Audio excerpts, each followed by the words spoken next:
Hi everyone, welcome back to my channel. मैं हूं शिवानी, लेकर आ गई हूं आप लोगों के लिए एक और कमेंट चर्चा की वीडियो। लास्ट जो हमारी कमेंट चर्चा की वीडियो थी उसमें मैंने आपको टॉपिक दिया था प्रेगनेंसी कि आप प्रेगनेंसी के बारे में अगर कुछ जानना चाहते हैं तो मुझसे पूछ सकते हैं। आप लोगों के कमेंट्स मुझे मिले और मैंने उनमें से कुछ पिक भी किए हैं, तो आज हम उन्हीं पे चर्चा करने वाले हैं। नेक्स्ट वीडियो का क्या टॉपिक होने वाला है वो भी मैं आपको बताऊंगी, लेकिन इस वीडियो के एंड में, तो एंड तक जरूर बने रहिए। एंड वीडियो पसंद आती है तो लाइक भी करना, शेयर भी करना और ऐसे ही और वीडियोस देखते रहने के लिए सब्सक्राइब भी करना मेरे चैनल को। फर्स्ट कमेंट है मेरे पास अंशिका शिवारी का। इन्होंने बोला है, ma'am congrats for your new home, आप ऐसे ही ग्रो करते रहें। Thank you so much dear, and आप भी ऐसे ही बने रहिए हमारे साथ, हमारे दोनों चैनल्स पे हमारे वीडियोस देखा करिए और आपका ऐसे ही साथ हमारे साथ बना रहे। I wish that. एंड आपका जो क्वेश्चन है वो है, प्रेगनेंसी के सिम्टम्स कितने दिन बाद तक पता चलते हैं? बेबी अगर ऑपरेशन से हुआ हो तो सेकंड बेबी के टाइम क्या प्रॉब्लम होती है?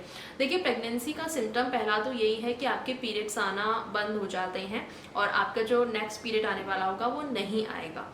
इसके अलावा आपको चक्कर आना या वोमिट जैसा फील होना, किसी किसी खाने को देख के उसे बिल्कुल भी खाने का मन नहीं करना, उल्टी जैसा फील होना और कभी कभी किसी किसी खाने को बहुत ज़्यादा खाने का मन करना, ये चीज़ें हो सकती हैं। इसके अलावा मॉर्निंग सिकनेस, नोशिया, ये सब हो सकता है, लेकिन ये हर किसी को नहीं होता है। किसी किसी को ये बहुत ज़्यादा होता है, किसी को बहुत कम और किसी को तो बिल्कुल ही ऐसे सिम्टम नहीं होते हैं। तो it depends upon your body, ये आपके जेनेटिक्स पे डिपेंड करता है। अलग अलग लोगों को अलग अलग तरीके के सिम्टम हो सकते हैं। एक मैंने इस पर वीडियो भी बनाई हुई है सेपरेटली प्रेगनेंसी सिम्टम्स पे, तो आप वो भी देख लेना डिटेल में जानकारी के लिए। उसका लिंक मैं आपको डिस्क्रिप्शन बॉक्स में दे दूंगी। और दूसरा जो आपने पूछा है कि अगर ऑपरेशन से बेबी हुआ हो तो सेकंड बेबी के टाइम क्या प्रॉब्लम होती है? ऐसी कोई खास प्रॉब्लम नहीं होती है। एक तो ज़्यादा एक्सपीरियंस हो जाता है एक प्रेगनेंसी के बाद में, तो हम चीज़ों को और ज़्यादा अच्छे तरीके से हैंडल कर लेते हैं। फर्स्ट प्रेगनेंसी में तो 10 तरीके के लोग हमें 10 तरीके की बातें बता रहे होते हैं, हमें नहीं समझ आता क्या फॉलो करें। लेकिन सेकंड प्रेगनेंसी में थोड़ा सा एक्सपीरियंस खुद को ही होता है, तो हम खुद को और बेटर तरीके से संभाल सकते हैं। बस ऑपरेशन की अगर जहाँ तक बात हुई तो ये है कि बहुत सारे लोग और डॉक्टर ये भी बोलते हैं कि अगर आपका पहला बेबी ऑपरेशन से हुआ है तो ज़्यादा चांसेस हैं कि दूसरा भी ऑपरेशन से ही हो। लेकिन ऐसा कोई मस्ट रूल नहीं है कि 100% ऑपरेशन से ही होगा, चांसेस ज़्यादा होते हैं। बाकी अगर डॉक्टर ट्राई करें और आप भी ट्राई करो, प्रेगनेंसी में कोई कॉम्प्लिकेशन नहीं है, तो हो सकता है नॉर्मल डिलीवरी भी हो जाए। ज़्यादा चांसेस होते हैं कि अगर पहला ऑपरेशन से हुआ है तो दूसरा भी ऑपरेशन से हो। नेक्स्ट जो कॉमेंट है वो है अनम काजमी का। उन्होंने पूछा है, प्रेग्नेंट के बाद फर्स्ट मंथ में ही पीरियड मिस होता है? जी हाँ, अगर आप प्रेग्नेंट हैं तो आपके पीरियड्स फिर नहीं आएगा, नेक्स्ट वाला भी और उसके आगे वाला भी, मतलब जब तक आप प्रेग्नेंट रहोगे तब तक। एंड इसका ऊपर जो मतलब जानकारी है वो आपको पता होनी चाहिए कि हमारे पीरियड्स इसीलिए ही आते हैं कि हमारे यूट्रस में एक लाइनिंग तैयार होती है हमारे बच्चे की सेफ्टी के लिए। और जब हम प्रेग्नेंट नहीं होते हैं तो वो लाइनिंग वो सभी सारी श्रेड होके निकल जाती है और उसी को ही पीरियड कहते हैं। अब जब आप प्रेग्नेंट हो गए हो, बच्चा है आपका, आपकी यूट्रस की लाइन श्रेड ही नहीं होगी तो पीरियड कैसे आएंगे? अगर ब्लीडिंग होती भी है प्रेगनेंसी के टाइम पे तो वो सही नहीं होती है, वो गलत होता है। प्रेगनेंसी में बिल्कुल ब्लीडिंग नहीं होनी चाहिए, वो फिर मिसकैरेज के मतलब एक लक्षण होता है कि अगर आपको पीरियड हो गया या ब्लीडिंग हो गई तो कहीं आपका मिसकैरेज तो नहीं हो गया और कोई कॉम्प्लिकेशन तो नहीं हो गई। उल्टा प्रेगनेंसी में ब्लीडिंग बिल्कुल भी नहीं होनी चाहिए। नेक्स्ट जो कमेंट है वो है रुचि अग्रवाल का। उन्होंने पूछा है, can we use menstrual cup after pregnancy? Yes of course, and even बहुत सारी फीमेल को प्रेगनेंसी से पहले या डिलीवरी से पहले यूज़ करने में थोड़ा सा ऐसा लगता है कि मतलब हम यूज़ करें या नहीं करें, लेकिन डिलीवरी के बाद में ऑटोमेटिकली ही थोड़ा बहुत वहाँ पे जगह बन जाती है। स्पेशली जिन लोगों की नॉर्मल डिलीवरी हुई होती है तो उनके लिए यूज़ करना काफ़ी इजी होता है उल्टा। और जो जिनकी ऑपरेशन से भी डिलीवरी हुई है वो भी यूज़ कर सकते हैं। मतलब ऐसा कुछ ज़रूरी नहीं है कि प्रेगनेंसी के बाद या पहले या टीनेज वाले नहीं यूज़ कर सकते, टीनेज वाली लड़कियाँ भी यूज़ कर सकती हैं। हर साइज़ के कप्स आते हैं, small, medium, large, so you can use it definitely. Pregnancy से पहले भी, बाद में भी तो और ज़्यादा ईजी हो जाता है बल्कि प्रोसेस। दूसरा जो नेक्स्ट कमेंट है हमारे पास वो है सीमा मिश्रा का, और इनका पहला क्वेश्चन है, पपाया में ऐसा क्या होता है जिससे मिसकैरेज हो जाता है? पपाया में ऐसा कोई जड़ी बूटी दवाई नहीं होती जिससे मिसकैरेज हो जाए। और पपीता में भी जो कच्चा पपीता होता है ना, हरा वाला, उसको खाने को ज़्यादा मना किया जाता है। येलो वाला जो फल होता है उसको, उसमें इतनी कोई प्रॉब्लम नहीं होती। इसके अलावा और बहुत सारी चीज़ें मना की जाती हैं शुरुआत की प्रेगनेंसी में, जैसे कि शुरू के 3 मंथ होते हैं तो उसमें आम नहीं खाना, चीकू नहीं खाना, पपाया नहीं खाना, या चिकन नहीं खाना, नॉनवेज नहीं खाना। ये चीज़ें इसलिए मना की जाती है क्योंकि ये गर्म होती हैं ज़्यादा, और ज़्यादा गर्माई वाली चीज़ें हमें शुरुआत की प्रेगनेंसी में नहीं खानी होती, उससे मिसकैरेज के चांसेस होते हैं। पपाया ऐसे कोई स्पेशल फ्रूट नहीं है जो मिसकैरेज के लिए। बहुत सारे लोग मेरे पास ये क्वेश्चन लेके आते हैं कि प्रेगनेंसी के चांसेस लग रहे हैं तो क्या हम पपाया खाना शुरू कर दें, उससे मिसकैरेज हो जाएगा? ऐसा कुछ भी नहीं होता है। और बहुत सारे लोग तो आप जितना ट्राई भी कर लो, इन चीज़ों से नहीं होता है मिसकैरेज। मिसकैरेज के रीज़न क्या होते हैं इस पर भी मैंने वीडियो बनाई हुई है, तो अगर आप सही जानकारी चाहते हो तो वो वीडियो ज़रूर देखना, उसका लिंक भी मैं डिस्क्रिप्शन बॉक्स में दे दूंगी। नेक्स्ट जो कमेंट आपका है सेकंड वाला, उसमें इन्होंने पूछा है बच्चा होने के बाद प्लेसेंटा का क्या होता है, मतलब वो बॉडी के अंदर रहता है या निकाल दिया जाता है? अगर निकाल दिया जाता है तो वो कैसे? प्लेसेंटा अपने आप ही निकल जाता है, जब बेबी की डिलीवरी होती है उसी टाइम पे निकल जाता है। अगर नॉर्मल डिलीवरी है तो भी निकल जाएगा, और अगर सी सेक्शन है तो भी निकल जाएगा, वो बॉडी के अंदर नहीं रहता है। जो बच्चे की नाभि होती है वो प्लेसेंटा से ही जुड़ी होती है, और वो माँ के गर्भ से जुड़ा होता है, जिससे बच्चे को ब्लड की सप्लाई वगैरह होती है। सो ये डिलीवरी के टाइम पे ही अपने आप निकाल दिया जाता है। सी सेक्शन होगा तो निकाल दिया जाता है, नॉर्मल डिलीवरी होगी तो निकल जाएगा, एंड वो नाभि को प्लेसेंटा से ही काट के अलग किया जाता है। सो यही प्रोसीजर होता है। बाकी जो डिलीवरी के बाद में आपके पीरियड्स भी आते हैं, वो भी यही सब चीज़ें, जो अगर बॉडी के अंदर कुछ भी रह गया है, लाइनिंग रह गई है, प्लेसेंटा का कुछ जो भी है, वो सब कुछ बाद में जो हमारे पीरियड्स ब्लीडिंग होती रहती है डिलीवरी के बाद में, वो यही सब हमारी बॉडी के अंदर से क्लीनिंग हो रही होती है।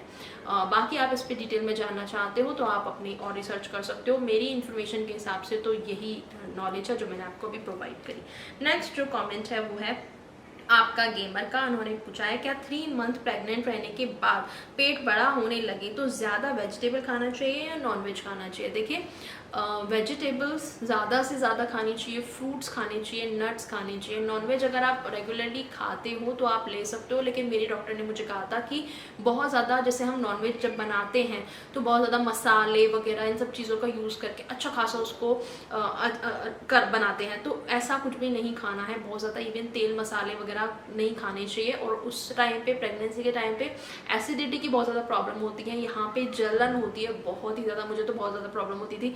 मैंने पूरी प्रेगनेंसी में हर रोज़ डाइजीन पी है कि मेरी थोड़ी जलन यहाँ कम हो जाए। तो तेल मसाले वगैरह ये सब चीज़ें कम करनी चाहिए। अगर आप नॉनवेज लेना भी चाहते हो तो आप सूप की फॉर्म में ले सकते हो, जैसे चिकन का सूप, खरोड़े का सूप लोग पीते हैं, या बॉइल्ड करके लेते हैं, या बहुत ही कम मसाले में बना हुआ लेते हैं। और शुरुआत के 3 महीने में तो अवॉइड ही कीजिए, उसके बाद में आप अपने डॉक्टर से कंसल्ट करके उनसे पूछ के फिर आप बाद में भी नॉनवेज ले सकते हो। बाकी ज़्यादा से ज़्यादा फोकस कीजिए कि अच्छी आप फ्रूट्स लें, सब्जियाँ लें और नट्स लें, और डॉक्टर जो साथ में सप्लीमेंट देते हैं, दवाइयाँ देते हैं, वो ज़रूर लें।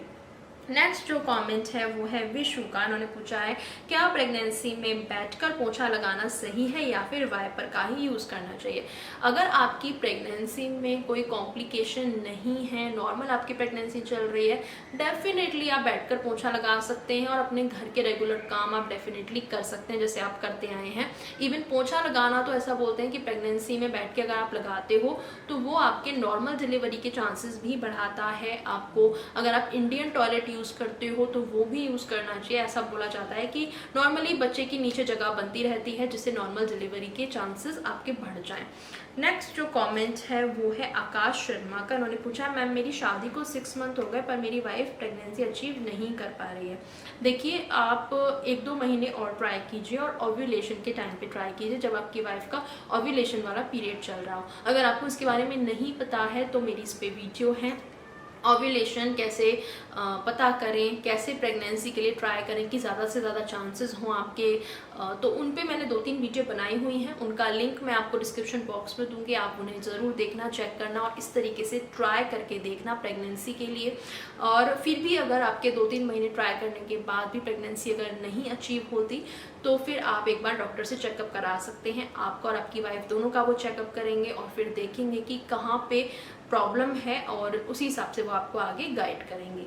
नेक्स्ट जो कमेंट है वो है विशु का अगेन। उन्होंने पूछा है 1 पर्सनल क्वेश्चन दी, मेरी दीदी के ऑलरेडी 2 बेबी गर्ल हैं और वो 2 बार अबॉर्शन भी करा चुकी है क्योंकि उनकी फैमिली को एक बॉय भी चाहिए और इस टाइम वो 3 मंथ से प्रेग्नेंट है। तो क्या अल्ट्रासाउंड की रिपोर्ट से को जेंडर का पता लगाया जा सकता है? बिल्कुल भी नहीं। और आपको तो ये पता होना चाहिए, अगर आप इतने समझदार हैं कि आप YouTube पे वीडियोस देख रहे हैं, कमेंट कर रहे हैं, कि ये इंडिया में इलीगल है कि आप अल्ट्रासाउंड के थ्रू बच्चे के जेंडर का पता लगाएं, क्योंकि ऐसी ही सोच वालों के लिए ये नियम बनाया गया था और बहुत ही सही बनाया गया है। मैं इसे पूरी तरीके से सपोर्ट करती हूँ कि जैसे ये लोगों को लड़का ही चाहिए होता है, बहुत से लोगों को सिर्फ लड़की ही चाहिए होती है, तो आप कोई नहीं होते डिसाइड करने वाले ऐसे, और ये तो ऊपर वाले की देन होती है, आपको लड़का होगा या लड़की। एंड अच्छा ही है कि ये बंद हो गया है। और अगर आपको नहीं पता तो मैं आपको बता दूं कि ना तो आप पूछ सकते हैं किसी से, ना ही कोई अल्ट्रासाउंड वाला या कोई नर्सिंग होम वाला, ना ही कोई डॉक्टर आपको जेंडर रिवील कर सकता है बेबी का। एंड आप उनसे बात करके देखिए, उनकी फैमिली से, आपके घर के कोई बड़े हों या जैसे आपके मम्मी पापा हैं, वो लोगों को उनको समझाना चाहिए कि ज़माना भी चेंज हो गया है और इस तरीके से उन्हें ऑब्सेशन नहीं करना चाहिए। आपकी सिस्टर के अगर इतने ज़्यादा अबॉर्शन वो अगर करा रहे हैं इस रीज़न से, वो भी बिल्कुल ठीक नहीं है। उनकी बॉडी पे इसका इफेक्ट हो सकता है, उनकी बॉडी अंदर से कमज़ोर हो रही है और भी वर्स इफेक्ट पड़ सकते हैं उनकी बॉडी पे। तो प्लीज़ इस चीज़ को आपको लोगों को रोकना चाहिए, आपकी फैमिली को रोकना चाहिए और उनके इस ऑब्सेशन को बंद करना चाहिए। नेक्स्ट कमेंट है वो है सोनल प्रधान का, और उन्होंने पूछा है सिर्फ एक बार करने से भी प्रेग्नेंट हो सकते हैं और अंदर बहुत थोड़ा सा ही गया हो तो क्या तब भी प्रेग्नेंट हो जाते हैं? जी हाँ, एक बार से भी प्रेगनेंसी हो सकती है, थोड़े से भी हो सकती है। इवन जो सीमन की एक बूंद होती है ना, उसमें भी मिलियंस में स्पर्म होते हैं और प्रेगनेंसी के लिए सिर्फ और सिर्फ एक स्पर्म काफ़ी होता है। सिर्फ एक अच्छी क्वालिटी का स्पर्म जो जाके एग के साथ फर्टाइल करता है, उससे प्रेगनेंसी हो सकती है। So that's all for this video and I hope आपको लोगों को मेरे आंसर्स सेटिस्फाइड लगे हों, अच्छे लगे हों, तो प्लीज़ लाइक ज़रूर कीजिएगा और शेयर भी कीजिएगा। अब बात करते हैं नेक्स्ट वीडियो का क्या टॉपिक रखें।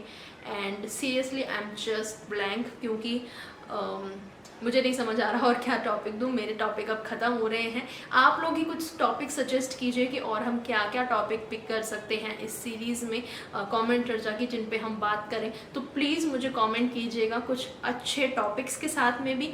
और फिलहाल के लिए नेक्स्ट वीडियो का कोई टॉपिक नहीं है। आपके मन में जो भी सवाल हो, चाहे वो कोई बोल्ड क्वेश्चन हो, कोई प्रेगनेंसी का क्वेश्चन हो, पीरियड का क्वेश्चन हो, रिलेशनशिप का क्वेश्चन हो, कोई भी क्वेश्चन हो आपका, अगर आप मुझसे पूछना चाहते हो, डिस्कस करना चाहते हो, तो आप भेज सकते हो। सो नेक्स्ट कमेंट चर्चा के लिए आप अपने मन से कोई भी क्वेश्चन भेजिएगा और प्लीज़ मुझे कुछ टॉपिक्स भी सजेस्ट कीजिएगा जो हम आगे आने वाले वीडियोज़ के लिए चूज़ कर सकते हैं। तो मैं चलती हूँ, मिलूंगी आपसे अगले वीडियो में एक नए टॉपिक के साथ। ऐसे बने रहिए हमारे चैनल पर। Bye bye, take care.